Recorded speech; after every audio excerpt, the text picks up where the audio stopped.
Hey, what's going on, guys? It's me, Jedi. Today, we're going to look at the top 10 facts about Annabelle that you never knew. So let's go.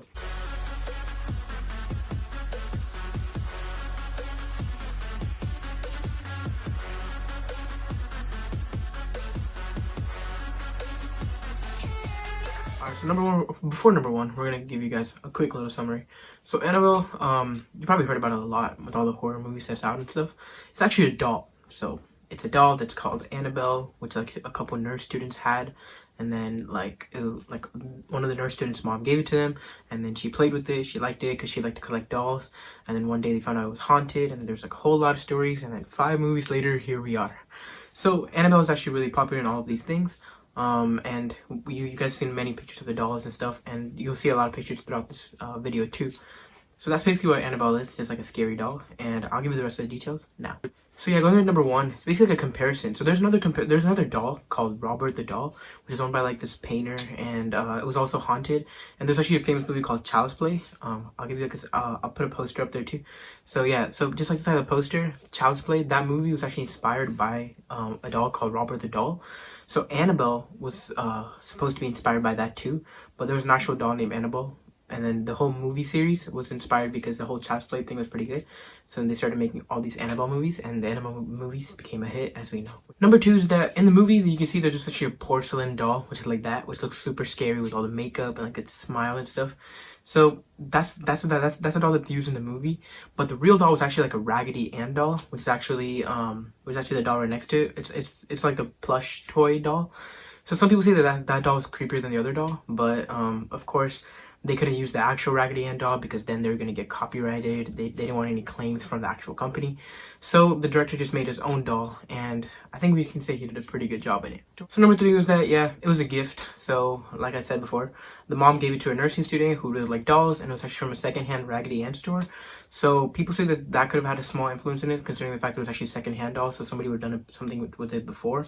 But after the end, when they found out that the place that the nurses were actually living in was actually like in like the place where like a little girl named Annabelle died, and then they called many like priests and stuff, and they came over and they did stuff to it and like found out that it's actually a doll named Annabelle.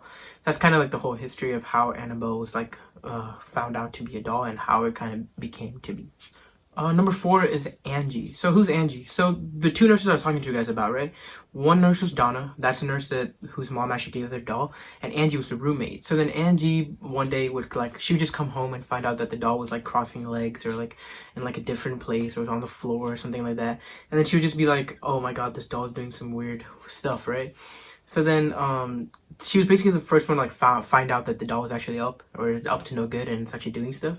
Because Donna really liked the doll, because of course her mom gave it as a gift and she really liked to play with dolls. So Donna never really found anything wrong with it, but then Angie was like the first person to actually go up and like realize that no, this isn't a real doll. And she's the one who was actually able to actually like find out the doll was kind of haunted. Number five is that Annabelle was really obsessed with doors. What do I mean by this? Well, Annabelle actually really liked to open doors and close doors randomly. So like the closet door would open, it would close. And when the doors were locked shut and tight, Annabelle would move around, would do weird things like that. Of course, like all, ghost doll stories, there's also one of them. It liked to open doors and stuff, and it liked to play around with things and draw on crayons and stuff like that. Alright, so we're talking more about the spirit that actually got into Annabelle, or what they claim to be. So it was supposed to be, like I said, a 6-year-old girl that died. Her name was Annabelle, so that spirit went into the doll. And then there was a guy named Lou who was like a friend of Donna and Angie. And I think Lou had a little something closer with one of them. So he came over and he was like, messing around with the doll, throwing it like, now this doll is like creepy, doesn't like work or stuff like that. And then what happened was, one day the dog like supposedly crawled up on him and strangled him, is what he said, but it could just be a dream or it could be anything. It wasn't confirmed yet. And then they said that the doll would do some weird things, like if he grabbed the doll, threw it down, the doll like gave him scratches on his like body, and like he would have like blood and stuff like that. So people say that the doll moved randomly and it did weird things to him because it just did not like him. All right, now we have the Ghostbusters.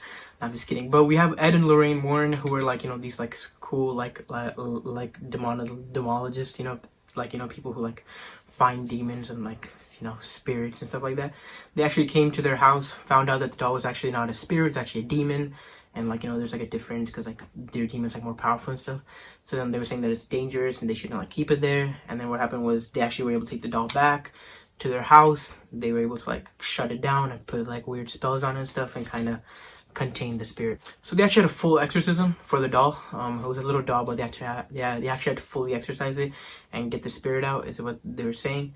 It was actually done in the apartment. Now it's actually in the Ed and Lorraine Warren Museum, where they have like a bunch of weird spirit ghost stuff in there. So you guys can like go take a look at that. And then that's basically where they put the doll to. It's there and it's like kept in and it's like shut into that place. So number 9 is that there's actually like a sign on the museum, or on the glass case for the museum.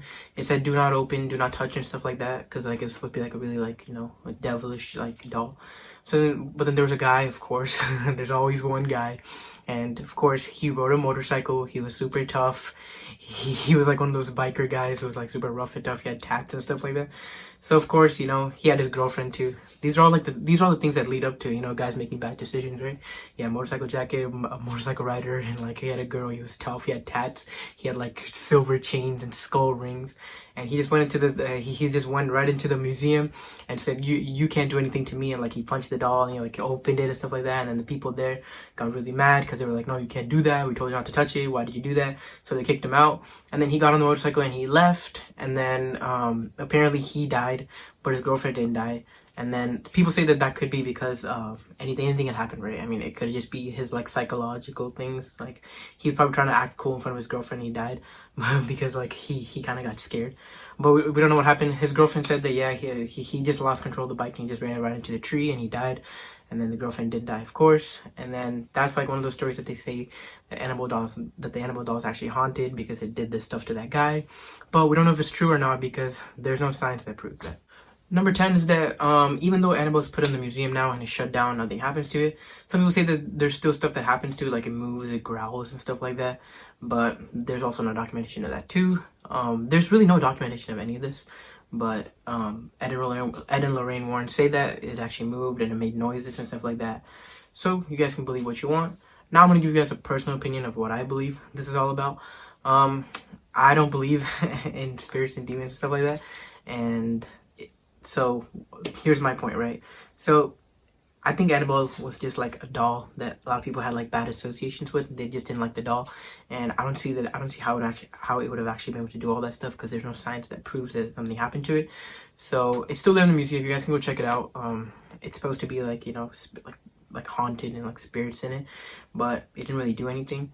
And like if Ed and Lorraine Warren put a camera in there and they were able to document it, then they could see that the Annabelle moved. And plus, if it really moved in the museum, then why would they put it in there, right?